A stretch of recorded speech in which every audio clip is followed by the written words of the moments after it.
جنگوں اور صوامع اور یہودیوں کے مابدوں کا کیا ذکر؟ ان کی حفاظت کا بھی اعلان ہے اس دفاع میں. یہ ہے اسلام. قرآن کریم جہاں دفاع کی اجازت دیتا ہے، جہاں جہاد کی اجازت دیتا ہے، وہاں یہ بھی اعلان کر رہا ہے کہ خدا کے نام پر جتنے بھی گھر بنائے جاتے ہیں، خواہ وہ مسلمانوں کو ہوں یا غیر مسلموں کے ہوں، ہم ہر ایک کی دفاع کی ضمانت دے رہے ہیں. اور اگر یہ اجازت نہ دیتے تو صرف مسجدیں ہی ویران نہ ہوتی، بلکہ یہ سارے عبادت خانے جن میں عیسائی عبادت کرتے ہیں، راہب عبادت کرتے ہیں، یہودی عبادت کرتے ہیں، سب تباہ کر دیے جاتے ہیں. یہ ہے اسلامی جہاد کی تعلیم. اس تعلیم کی روح سے اگر کسی گرجے پر حملہ ہو رہا ہو اور مسلمان دفاع کرتا ہوا مارا جائے تو یہ بھی جہاد ہے. اس کو کہتے ہیں عالمی تعلیم. اس کو کہتے ہیں ایسا حسن جو جادو کی طرح سر چڑھ کے بولتا ہے. اس تعلیم کو آپ دنیا میں پیش کریں، پھر دیکھیں کہ دشمن اسلام کے پاس باقی کیا رہ جاتا ہے. اس تعلیم کو چھوڑ کر یہ تعلیم دینا کہ کسی سے اختلاف مذہب ہے، اس کے گھر لوٹ لو، اس کو گھروں سے نکال دو، بے وطن کر دو، مار دو، تباہ کر دو، وہ ہوتا کون ہے اسلام سے اختلاف کرنے والا؟ یہ جہاد ہے. حضرت مسیح موعود علیہ السلام نے اس جہاد کے خلاف، جس کا بگڑا ہوا تصور آج کے علماء پیش کر رہے ہیں، پہلے بھی کر رہے تھے، اس کے خلاف آپ نے اعلان کیا اور وضاحت کی کہ قرآن کریم نے جو جہاد کی شرائط پیش کی ہیں کوئی دنیا میں ان کو منسوخ نہیں کر سکتا. جب بھی وہ لاگو ہوں گی اس دفاع کی اجازت ہوگی. لیکن ان حالات میں جب کہ دشمن مذہبی اختلاف کی بنا پر تم پہ حملے نہیں کرتا، تمہارے مذہب میں دخل اندازی نہیں کرتا، تمہیں گھروں سے نہیں نکالتا، خدا کے نام پر تمہیں اسلام سے الگ کرنے کے لیے زبردستی نہیں کرتا، تم جو لڑائی کرو اس کا نام مذہبی جہاد نہیں رکھ سکتے. سیاسی لڑائیاں 100 قسم کی ہوتی ہیں.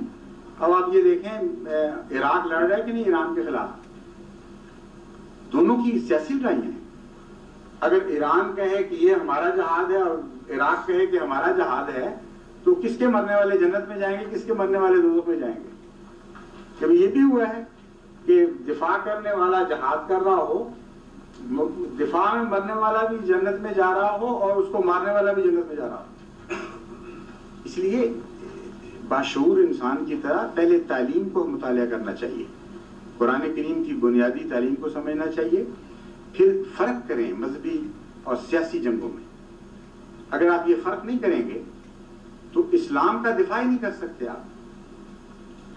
دیکھیں اسلام کی تاریخ میں ابتدا ہوئی ہے مذہبی جنگوں سے جن میں 100% مذہبی اصولوں کی اطاعت کی گئی. اور حضرت رسول اکرم صلی اللہ علیہ وآلہ وسلم کے زمانے میں ایک بھی ایسا واقعہ نہیں جس پر دشمن انگلی رکھ سکے اور ہم اس کا دفاع نہ کر سکیں. بعد میں جب سیاسی حکومتیں قائم ہو گئیں تو ان میں کئی ایسی جنگیں تھیں جو مسلمانوں کی طرف سے ہوئی لیکن ان میں کوئی جواز نظر نہیں آتا.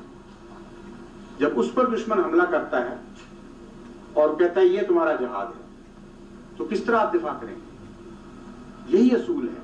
ان کو کہو کہ قرآن کریم مذہبی جنگوں کی اجازت دیتا ہے مذہبی شرائط کے ساتھ. اس کے علاوہ سیاسی جنگیں بھی دنیا میں ہوتی ہیں، ان میں تاریخ دان کا کام ہے فیصلہ کرے لیکن اس میں مذہب کا قصور نہیں ہے. عیسائی قوموں نے نہیں سیاسی جنگیں کی، دنیا میں ابھی بھی کر رہی ہیں. کیا عیسائیت کو آپ رنگیت دیں گے اس کے نتیجے میں؟ تو یہ ہے جماعت احمدیہ کا موقف کہ اسلامی جہاد زندہ اور تابندہ ہے لیکن ان شرطوں کے ساتھ جو اسلامی جہاد کی شرطیں ہیں. ایک فلسطینی سے ایک دوست میرے پاس تشریف لائے کہ بتاؤ یہ جنگ کیا ہے، یہ جہاد ہے کہ نہیں؟ میں نے کہا دیکھیں آپ مجھ سے جواب ایسا لینا چاہتے ہیں کہ جس کے نتیجے میں آپ اشتعال پیدا کریں. میں یہ بتاتا ہوں کہ یہودیوں کا کوئی حق نہیں ہے مارنے کا. ایک سیاسی سازش ہے عالم اسلام کے خلاف، یہ میرا فتویٰ ہے. اور جماعت احمدیہ ہمیشہ صف اول میں یہود کے خلاف دلائل میں ان کو ناکام بنانے میں آگے رہی ہے. یونائٹڈ نیشنز میں بھی جو دفاع جو ظفر اللہ خان نے کیا ویسا دفاع آج تک کبھی کوئی نہیں کر سکا. تمام مسلمان ممالک جانتے ہیں اور ممنون احسان تھے.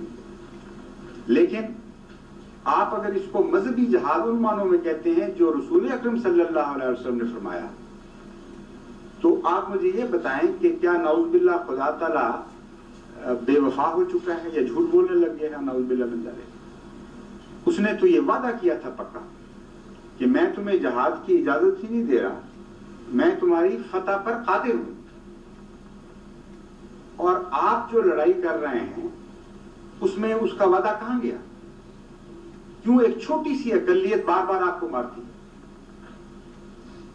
بھاری اکثریت کے درمیان اتنا سا ناسور ہے، لیکن وہ کینسر بن گیا۔ صحت مند جسم جتنا مرضی بڑا ہو، کینسر چھوٹا بھی ہو تو غالب آ جاتا ہے۔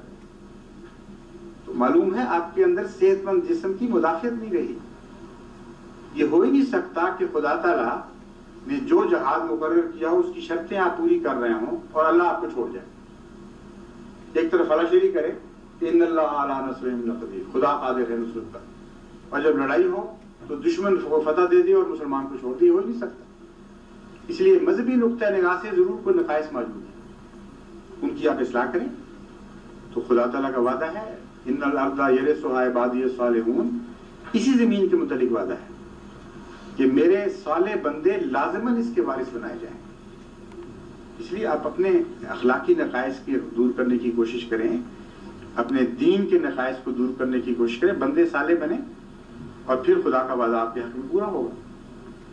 تو عقل اور فہم کی بات کی خام خواہ مخالفت نہیں کرنی چاہیے، دلیل سے بات ہونی چاہیے، قرآن و سنت سے بات ہونی چاہیے۔